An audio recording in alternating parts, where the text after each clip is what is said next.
감사드립니다.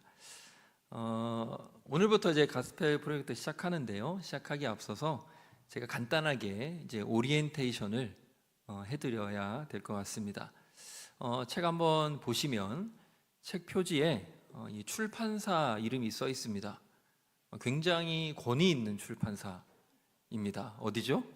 네, 이게 그냥 이름 없는 출판사가 아니라 여기서 나오는 책들은 굉장히 괜찮은 책이다라고 보시면 되고, 그렇기 때문에 여러분이 들고 계신 그 책이 좋은 책이다라는 것이 다시 한번 검증이 된다고 생각합니다.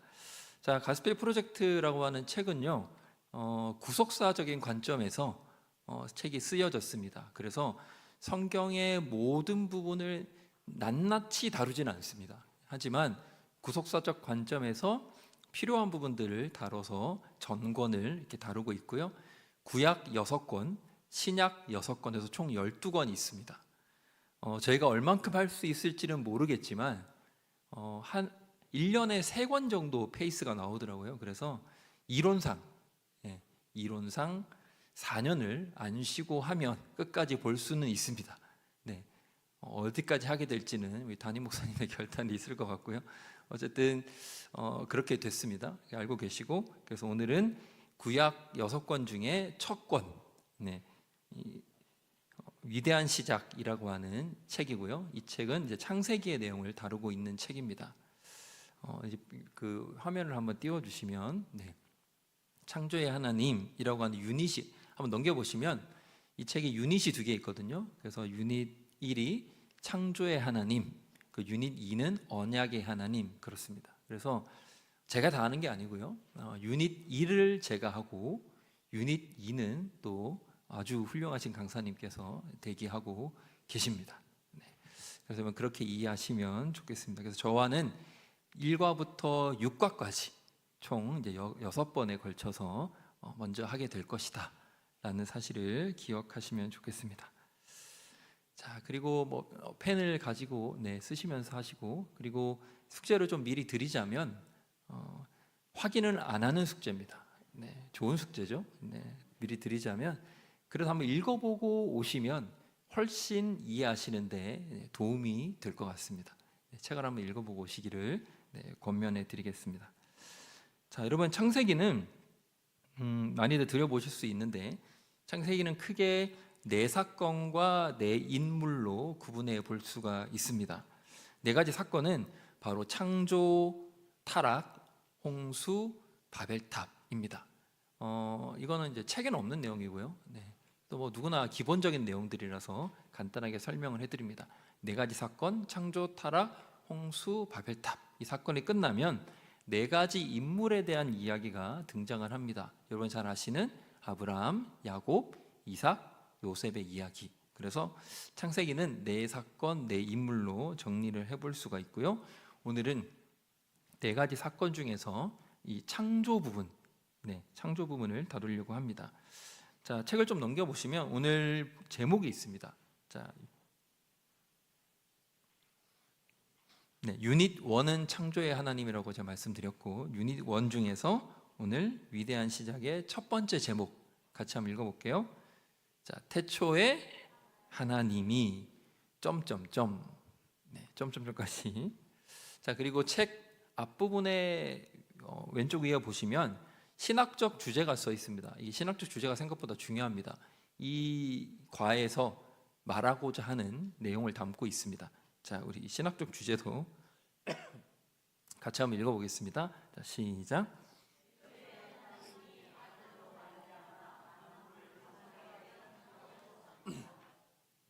자, 태초에 하나님이 아들로 말미암아 만물을 선하게 창조하셨습니다가 이번 과의 신학적인 주제입니다. 자, 여러분 15페이지 보시면 질문이 하나 있는데요. 자, 제가 읽어드리겠습니다. 자, 인상적인 첫 문장이나 첫 장면 때문에 끝까지 몰입했던 책이나 영화가 있습니까? 좋은 질문이죠. 미리 읽어오시면 이런 질문도 좀 한번 써오시고, 절대로 시키거나 절대로 물어보지 않습니다. 여러분 스스로 써오시면 스스로에게 도움이 될 거라 생각합니다. 제가 이 말씀을 준비하면서 저에게 인상적인 첫 문장, 첫 장면 뭐가 있을까? 꽤 고민을 했어요. 한참을 고민을 하다가 한 가지가 떠올랐습니다. 그게 뭐냐면 한번 보여주시겠습니까? 네, 이 장면입니다. 미션이라는 영화 혹시 보셨습니까?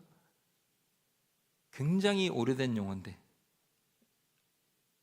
네, 제가 답을 듣지는 않겠습니다. 네, 보시면 되고요.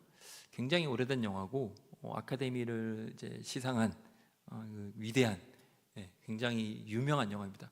여러분 그 띠리리리 하는 음악이 나오는 걸로 유명한 그 영화인데, 이 영화의 첫 장면을 보면 이제 한 사람이 나무 십자가에 매달려서 물에서 떠내려와요. 혹시 보신 분 기억나실지 모르겠습니다. 물에서 떠내려옵니다. 떠내려오다가 폭포로 추락하면서 순교하는 장면이 첫 장면이에요. 그러니까 이 남미에 있는 어떤 부족을 선교하는데 선교사가 들어갔다가 그 부족들한테 잡혀가지고 네가 믿는 예수 안 믿어 그러면서 십자가에 이 사람을 나무에 매달아서 폭포에서 떨어뜨려 죽이는 장면으로 이 영화가 시작이 됩니다. 이제 그걸 보면서 저는 굉장히 인상 깊었던 기억이 있습니다. 한번 내용은 제가 알려드리지 않을 테니까 안 보신 분 있으시면 굉장히 명작이고, 네, 정말 이 메시지도 너무 좋은 그런 영화입니다. 자, 그래서 여러분 본론으로 좀 돌아가서 여러분 성경의 첫 문장은 무엇입니까? 오늘 우리가 읽었죠. 성경에서 나오는 성경의 첫 문장은 바로 무엇입니까? 태초에 하나님이라는 말씀으로 시작을 합니다. 자, 책을 보시면 성경에서 모든 책이나 모든 영화나 이 첫 시작은 너무 중요한데 성경은 왜 굳이 태초에 하나님이 천지를 창조하셨다라는 이야기로 시작을 하고 있을까요? 자, 그에 대한 내용으로 오늘 내용을 한번 살펴볼 텐데요. 자, 우리 첫 번째 소제목 같이 한번 읽어보겠습니다. 자, 시작.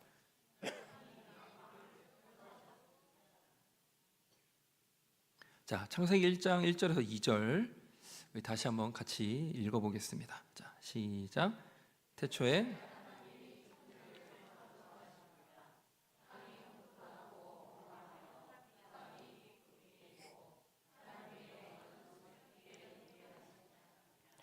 자, 여기서 이제 창조라고 하는 단어를 살펴볼 필요가 있습니다. 이 바라라고 하는 창조라고 하는 이 단어는 하나님에게 쓰여지는 이제 특별한 단어가 되겠습니다. 그래서 하나님에게 쓰여졌을 때 하나님의 창조에 대해서 설명을 하는 단어고요. 그리고 2절에 보시면 이제 운행한다라고 하는 이 단어 역시 하나님께서 창조하실 때 계획하셨다라는 의미를 담고 있습니다. 그냥 왔다 갔다라고 하는 이제 운행이라는 뜻이지만 하나님이 뭐 그냥 할 일 없이 왔다 갔다 하셨겠습니까? 그게 아니라 성경에서 이렇게 운행했다라고 하는 것을 표현하는 의미는 하나님이 세상을 만드실 때 고심하시고 계획하시고 나름의 하나님 앞에서 하나님께서 스스로 준비하셔서 하나님의 계획으로 인해서 이 창조가 이루어졌다라는 것을 의미하고 있죠. 자, 17페이지 보시면 한 가지 또 질문이 또 있습니다. 오늘 첫 시간이니까 자, 제가 또 읽어드릴게요. 하나님의 만물을 창조하셨음을 알고 난 후 하나님에 대한 생각과 감정의 변화가 생겼습니까? 어떤 변화입니까? 여러분, 하나님께서 세상을 창조하셨다라는 사실이 믿어지십니까? 믿어지신 다음에 어떠한 생각의 변화가 생기셨습니까? 저는 자연을 보는 것을 굉장히 좋아합니다. 자연을 보는 것을 좋아하는 가장 큰 이유 중 하나가 이상하게 자연을 보면 하나님이 보이는 것 같아요. 사람이 만들 수 없는 그 경이로움, 이것을 보면 하나님이 이렇게 하셨구나라는 것이 느껴지는 부분이 있습니다. 그래서 저는 정말 이 놀라운 자연들을 보는 걸 좋아하는데 이 17페이지 질문을 보면서 제가 내린 답은 이겁니다. 하나님에 대한 이 하나님 창조를 보면서 제가 무슨 생각이 들었냐면 하나님이 계획하셔서 창조하셨으니 하나님께서 나를 향한 계획도 있으시겠구나. 네, 이것은 그냥 제가 단 답이에요. 나를 향한 계획도 있으시겠구나라는 생각이 저는 들었습니다. 여러분, 하나님의 창조는 계획된 창조입니다. 믿으십니까? 그냥 어쩌다가 우연하게 심심풀이 땅콩으로 하나님이 세상을 만드신 것이 아니라는 거예요. 하나님께서는 처음부터 의도하셨고 계획하셔서 이 땅을 만드셨고 저와 여러분도 그렇게 이 땅에 태어난 줄로 믿으시기를 바랍니다. 자, 두 번째 소제목도 우리 이어서 좀 읽어보겠습니다. 자, 같이 한번 읽어볼게요. 자, 시작.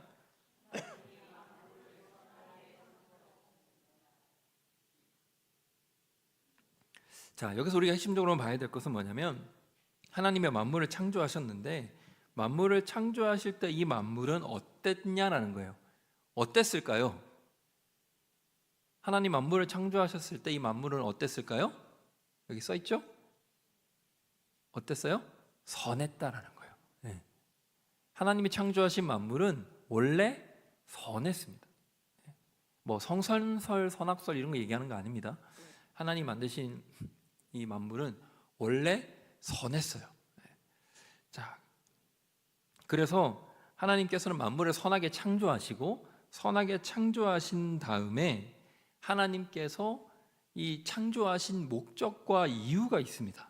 하나님이 세상을 창조하신 목적은 시편 19편 1절에 보면 이렇게 기록이 되어 있습니다. 자, 이것도 같이 한번 읽어보겠습니다. 자, 시작.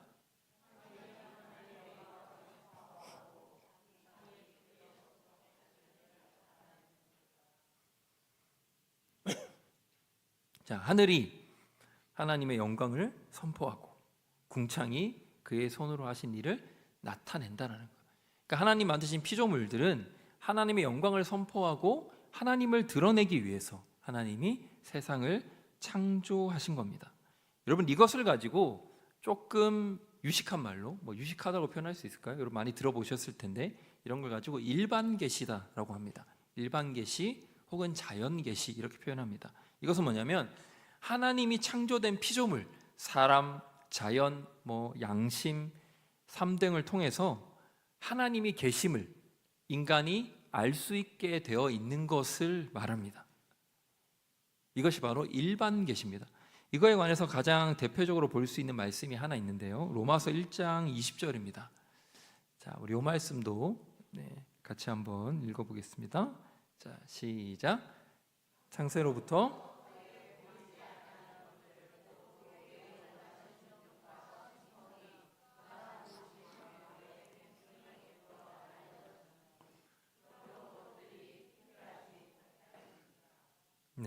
자, 뭐라고 되어 있습니까? 창세로부터 그의 보이지 아니하는 것들, 그의 영원하신 능력과 신성이 그가 만드신 무엇에?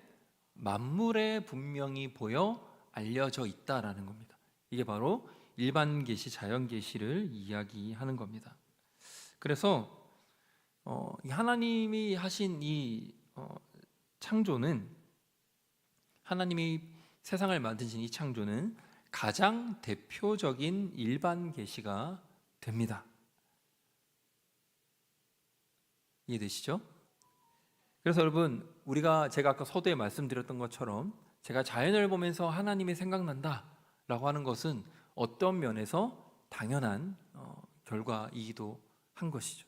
자연의 경이로움을 보면서 이것이 우연히 이루어졌다라고 보기엔 너무나 아름답고 너무나 체계적이고 또 너무나 경이로운 부분들을 보면서 하나님이 만드셨구나라는 것을 인간이 어렴풋이 느낄 수 있는 것입니다. 자, 여러분 다 아시는 이제 창조에 대해서 조금 설명을 드리겠습니다. 자, 그림을 가지고 이해하기 쉽게 가지고 왔습니다. 자, 첫째 날, 둘째 날, 셋째 날, 넷째 날, 다섯째 날, 여섯째 날입니다. 이게 첫째 날, 둘째 날, 셋째 날과 넷째 날, 다섯째 날, 여섯째 날이 이렇게 평행을 이루고 있는 구조로 되어 있습니다. 그래서 첫째 날은 빛과 어둠이 있었다면 넷째 날은 그 하늘에서 해와 달과 별이 있는 것이고, 또 둘째 날에 하늘과 바다가 이제 나뉘어졌다면 다섯째 날에는 바다의 세례, 하늘의 새와 바다의 물고기를 만드셨고, 셋째 날에는 땅을 만드셨죠. 그러면 여섯째 날에는 동물과 인간을 만드신 것입니다. 자, 여러분 다 아시는 내용일 테니까, 자, 이것 관련해서 자, 20페이지에 보시면 또 질문이 하나 있습니다. 제가 다 다루지 않고 넘어갑니다. 왜냐하면 우리가 성경 공부이긴 하면서 이게 예배 시간이기도 하기 때문에 일일이 다 세세하게 다루진 않습니다. 자, 20페이지 보시면 질문 제가 읽어드리겠습니다. 자, 첫째 날부터 셋째 날까지 창조된 영역들이 선하고 아름다우며 유용한 이유는 무엇입니까? 이 창조의 영역들은 하나님에 관해 무엇을 계시할까요? 자, 무엇을 계시하냐면 바로 질서의 하나님을 알려주십니다. 여러분, 창조는 다른 표현으로 하면 무질서에서 질서를 부여한 것이 창조입니다. 그래서 여러분, 창조되기 전에 세계의 상황을 혼돈이라고 표현하죠. 많이 들어보셨죠? 혼돈, 카오스 많이 들어보셨죠? 그렇게 표현합니다.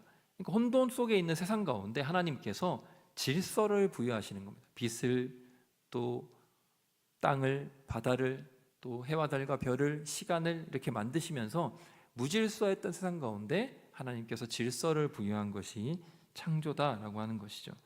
자, 그리고 21페이지 또 질문을 보시면, 자, 넷째 날부터 여섯째 날까지 창조된 것들이 또 선하고 아름다우며 유용한 이유는 무엇입니까? 이 창조 영역들은 하나님에 관해 무엇을 계시합니까? 자, 아까 제가 그림으로 보여드렸죠. 이게 첫째, 둘째, 셋째 날과 넷째, 다섯째, 여섯째 날이 서로 이렇게 대칭을 이루고 있다. 자, 첫째부터 셋째 날까지는 하나님이 질서를 세우시고 이제 무질서에서 질서로 만드셨다면, 넷째 날부터 다섯째 날, 여섯째 날까지는 하나님께서 공급하시고 먹이시는 것을 다루고 있습니다. 하나님께서 사람이 살 수 있도록, 동물, 식물들이 다 살 수 있도록 준비를 해 놓으신 다음에 이것들을 다 순서 있게 창조를 하신 거죠. 그래서 하나님의 공급하심을 보여주고 있다라고 하는 사실입니다. 잘 따라오고 계신가요? 네. 혹시 나중에 좀 빠르다 싶으면 저한테 따로 얘기해 주세요. 네. 자, 세 번째입니다. 세 번째 우리 소제목도 같이 한번 읽어보겠습니다. 시작.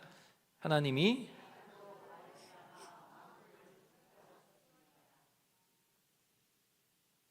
네. 예배 시간 끝나는 시간은 거의 같습니다. 네. 놀라운 능력이죠. 놀라운 은혜죠. 네.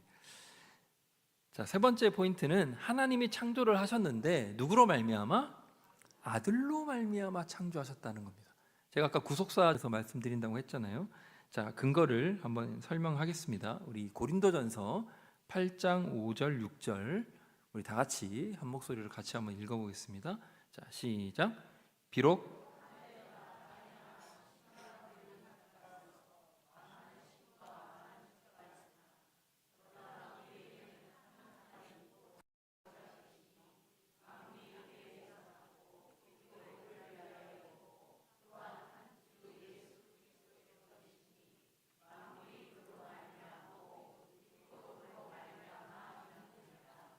아멘.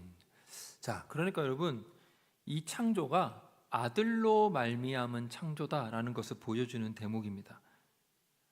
자, 6절 말씀에 보면 한 하나님 곧 아버지가 계신데 모든 만물이 그에게서 났대요. 맞죠? 하나님이 창조하셨으니까 우리도 그를 위하여 있고, 또한 예수 그리스도께서 계신데 역시 만물이 그로 말미암았고 우리도 그로 말미암았다라는. 여러분, 이것이 뭐냐면 제가 앞서 말씀드린 일반 계시 그리고 또 하나의 계시인 특별 계시를 말해 주는 겁니다. 특별 계시는 뭐냐면 하나님을 구체적으로 이제 보여주고 알려주는 것들이 특별 계시입니다. 하나님 구원에 대해서 알려주는 것, 대표적으로 여러분이 보시고 계시는 성경과 예수 그리스도가 있으시죠. 그래서 일반 계시는 하나님이 창조된 창조 질서 속에서 우리가 어렴풋이 하나님을 느낄 수 있는 거라면, 특별 계시로 주어진 성경은 우리가 하나님께서 우리에게 직접적으로 창조와 구원에 대해서 알려주시기 위해서 하나님께서 보여주신 것입니다. 그렇기 때문에 여러분, 이단 사람들이 아무리 다른 말로 꼬셔도 넘어가실 필요가 있다 없다? 없다는 거예요. 그건 특별 계시가 아니에요. 그것은 그냥 이단 사람의 쓸모없는 말일 뿐입니다. 그런데 현혹되지 마시고 성경을 읽으시고 성경에서 진리를 발견하실 수 있게 되기를 주님의 이름으로 축복합니다. 자, 그래서 우리가 하나님의 창조대로, 창조 질서대로 창조되었는데 성경은 뭐라고 얘기하냐면 우리를 빛이다라고 이야기를 해요. 자, 마태복음 5장 14절인데요. 자, 같이 한번 또 읽어보겠습니다. 자, 시작. 너희는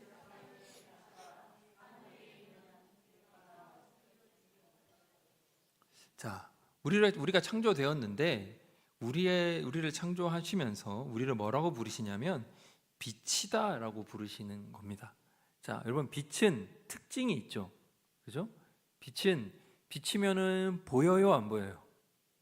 보이죠. 여러분, 여기도 지금 깜깜했다가 불이 켜지니까 보이잖아요. 그죠? 빛은 보이는 겁니다. 자, 그리고 빛은 뭐 하는 거예요? 보이게 하는 거예요. 다른 사람들로 하여금 보일 수 있도록 하는 겁니다. 자, 그래서 오늘의 이제 결론으로 갑니다. 자, 결론을 보시면, 자, 우리가 선하게 창조됐다라고 분명히 성경 그렇게 기록하고 있습니다.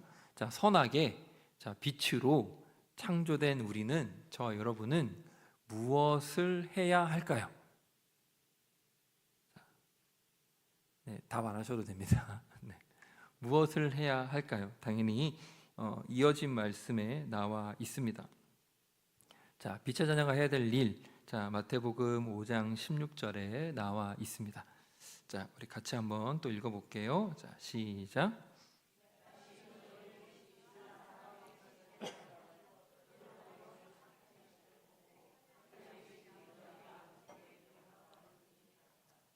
자, 빛의 자녀는 아까 말씀드렸다시피 사람 앞에 빛을 비추게 해야 되는 겁니다.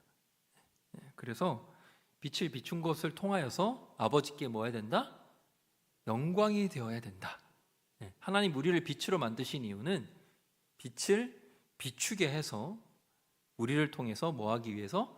영광을 받으시도록 하나님 우리를 그렇게 만들었는데, 자, 그러면 빛을 비추는 것, 그리고 하나님께 영광을 돌리게 하려면 뭘 해야 할까요? 그런 질문이 나오잖아. 빛을 비추게 한다고 뭐 여러분 후레쉬 들고 다니면서 이렇게 막 제가 막 비춰드릴게요 뭐 이렇게 할 거 아니잖아요. 그죠? 그럼 어떻게 해야 될까? 자, 그것에 대한 이야기도 똑같은 말씀에 기록이 있습니다. 자, 제가 대빵 크게 글씨를 썼는데, 자, 뭐라고 돼 있어요? 너희의 착한 행실이라는 겁니다. 여러분, 이것은 행위를 말하는 것이 아니에요. 단순한 행위를 말하는 것이 아니라 그리스도의 향기, 하나님을 경외하는 삶, 그리스도인의 마땅히 살아가야 할 모습들을 말합니다. 그러니까 우리의 살아가는 삶의 모습을 보고 믿지 않는 다른 사람들이 뭘 해야 된다? 아, 하나님이 계시구나라는 것을 느낄 수 있어야 된다는 거예요. 제가 얘를 보면서 아이고 김 집사, 내가 널 보니 하나님 안 계신 것 같아, 뭐 이런 얘기 들으면 돼요, 안 돼요? 안 되는 거예요. 너 집사 맞아? 그래서 막 너 권사였어? 그래서 막 기도하는 거 보고 막 너 기도도 하냐? 막 이렇게 이런 얘기 들으면 안 되고, 저와 이번에 삶을 보면서 아, 세상은 참 썩었고 막 이렇게 뭐 교회 안에 여러 가지 안 좋은 뉴스들도 있잖아요, 그죠? 막 그런 것들이 있지만 그럼에도 불구하고 당신이 네가 살아가는 모습을 보니까 아, 그래도 하나님이 계신 것 같다라고 안 믿는 사람이 그렇게 보여질 수 있는 것, 그리고 느껴질 수 있는 것. 내가 널 보고 그래, 하나님이 계신 것 같으니까 한번 교회를 나가봐야겠다. 옛날에 뭐 개차반처럼 살던 너가 변해서 이렇게 열심히 신앙생활을 하는 거 보니 하나님이 계신 건 맞는 것 같구나. 너의 삶이 기적이다. 뭐 이러면서, 그게 바로 착한 행실입니다. 그래서 그것을 통해서 하나님께 무엇으로? 삶으로 영광을 올려 드리는 것이 빛의 자녀로 창조된 저와 여러분이 해야 될 일일 줄로 믿습니다. 믿습니다. 네, 끝났습니다. 빨리 끝났죠?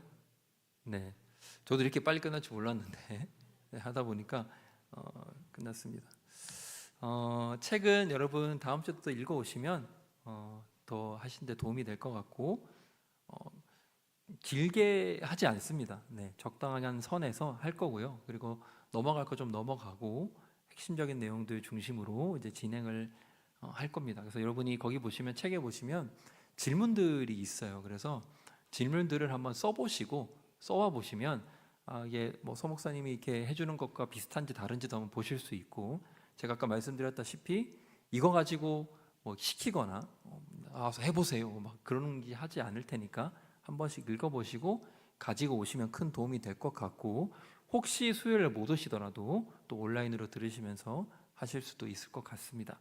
자, 이제 시작이고요. 앞으로 이제 12번 더 남았습니다. 그래서 1권은 총 13과까지 있습니다. 13과까지 끝나면 우리 잠깐 또 책거리 할 거고, 네, 또 잠깐 쉬었다가 다음 책 넘어가고, 네, 그렇게 할 예정입니다. 그래서 여러분 기대감을 가지시고, 그래서 어떤 분은 저한테 오셔가지고 목사님 뭐 예배 시간이 길어지는 거 아니에요? 막 걱정하시는 분이 계신 것 같은데 그렇지 않습니다. 네, 하던 대로 해서 맞춰 드릴 테니까 걱정하지 마시고, 여러분 기대감을 가지시고 또 성경 공부하는 마음으로 또 말씀을 살펴보는 마음으로 또 임해 주시면 저 여러분에게도 큰 은혜가 있을 줄로 믿습니다. 오늘 배운 빛의 자녀로 사는 거, 우리가 하나님의 형상대로 창조됐는데 저 여러분이 빛의 자녀답게 우리의 선한 행실을 비추며 살아갈 수 있는 저 여러분 될 수 있게 되기를 주님